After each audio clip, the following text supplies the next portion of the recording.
Good day everyone, I am Jerk Apia Zerbi Diaz from BS Ed 2B and welcome to our discussion on Philippine popular culture.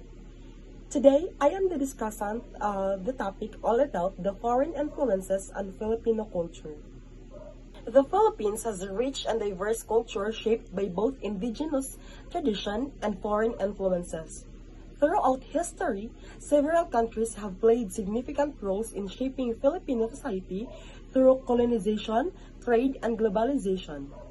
Understanding these influences help us appreciate how Filipino identity developed over time. This report will discuss the cultural influences of Spain, America, Japan, South Korea, and China on the Philippines. First, let us discuss the Spanish influence on Filipino culture. Spain colonized the Philippines for over 300 years, from 1565 to 1898. So, it is 333 years when you compute, leaving a deep cultural impact that is still visible today. First Spanish culture that influenced the Philippines is religion. The Spanish introduced Catholicism, which became the dominant religion countries' churches. So, ang ating mga celebration na ginaganap ngayon, kagaya na lamang ng fiesta, ay nag-originate ito galing Spain. Galing Spain. So, it is Spain influence here in the Philippines. Like, it is religious event, which is kining, ato siyang pagbibigay pugay or pagbibigay galang sa ating mga santos. Fiesta, di ba?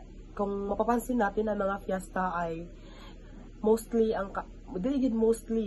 managanin gid siya sa mga santo, sa mga patron, di ba? Patron. Okay. So, second is the language. Many Filipino words borrowed from Spain such as mesa, sa Ingles table, silla, chair, and escuela or school. Surnames of many Filipinos like Lopez, Santos, and Reyes have a Spanish origin due to the Claverias Decree on 1849, which is required Filipinos to adopt Spanish last names. So, si Narciso Claveria or General Narciso Claveria ang nagbigay ng mga apelyado sa mga Pilipino dahil sa kanya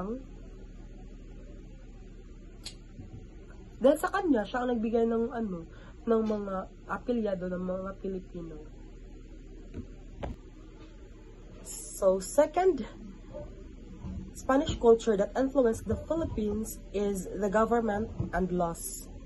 The Spanish colonial government introduced a structured political system, including the encomienda system and town mayors or gobernadorcillo. When we say encomienda, it was a system of forced labor imposed on indigenous workers by Spanish colonists. It was patterned on grants of land and tribute to those who fought for foreign during the Reconquista. And many of the laws and legal system in the Philippines today are influenced by Spanish civil law. So, if we are going to read our laws and policies,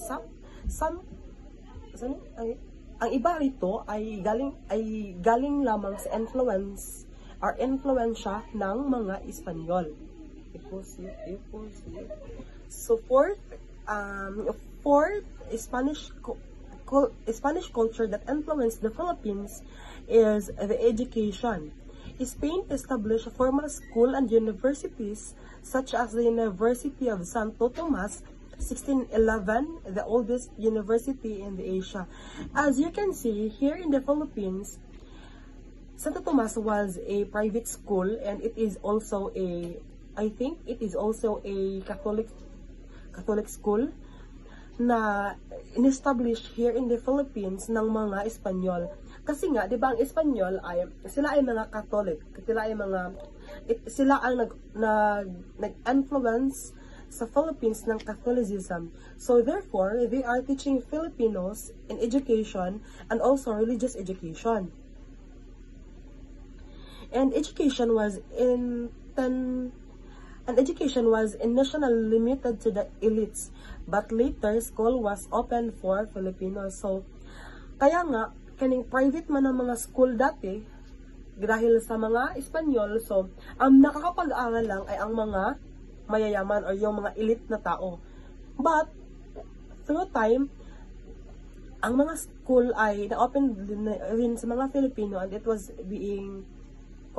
is being libre, tama ba? It's being libre or open, free for the Filipinos. So, last Spanish culture that influenced the Philippines is the arts, literature, and tradition. Filipino literature was heavily influenced by Spanish themes as seen in Jose Rizal's novel, like Noli Me Tangere and El Filibusterismo. So, itong mga works ni Rizal ay nag-originate talaga siya sa Spain, at dito lang siya mas napagbigyang buhay sa Pilipinas. Traditional dances like Carinyosa and Pandango sa Ilaw originated from Spain and influence. So, itong mga tradition na sayaw sa Pilipinas na hanggang ngayon pinapractice or ginagawa pa rin ng mga Pinoy ay it is originated also in the Spanish, no? At atin lamang na-absorb or ginagawa dahil nga ang Espanyol ang kauna-unahang nananakop sa Pilipinas. Thank you. Next influencers that influenced the Filipino culture is the American. The United States controlled the Philippines from 1898 to 1946, introducing democratic ideals, education reforms, and Western lifestyle influences. So first, American influences on Filipino culture is the education and language. Americans introduced free public education and made English the medium of instruction, which is why English remains widely spoken in the Philippines today. So, ang Amerika or the American colonizers ang nagbigay ng edukasyon or free education sa mga Pilipino, at ang ginagamit nilang kining lingwahe para makapag-communicate or medium of instruction nga ay ang English, which is dominant or maraming Pilipino ang gumagamit or nag-use nito. Also, they established schools like Universities of the Philippines or UP in 1908. Kaya nga, so ang Amerika nagbigay ng free education here in the Philippines, unlike sa mga Espanyol na pananakop, which is nag-give sila education but limited only at mga elite lamang or elite na tao lamang ang nakaka-access nito.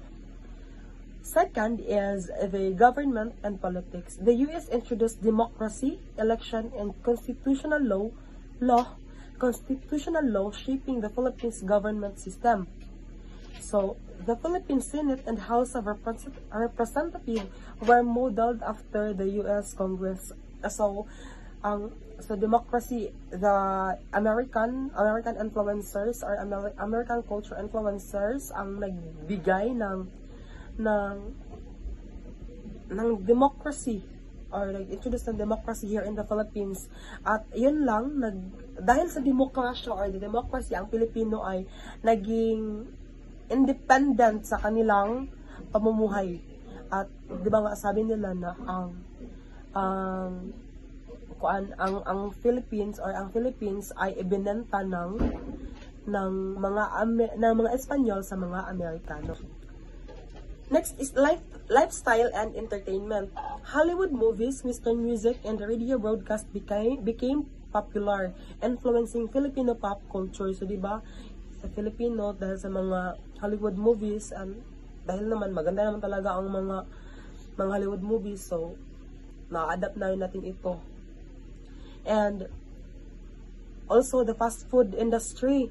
Diba here, ang mga Amerikano ang nag-introduce ng mga fast food industry here in the Philippines. Kagaya na lamang ng Jollibee na inspired by American and also the McDonald's.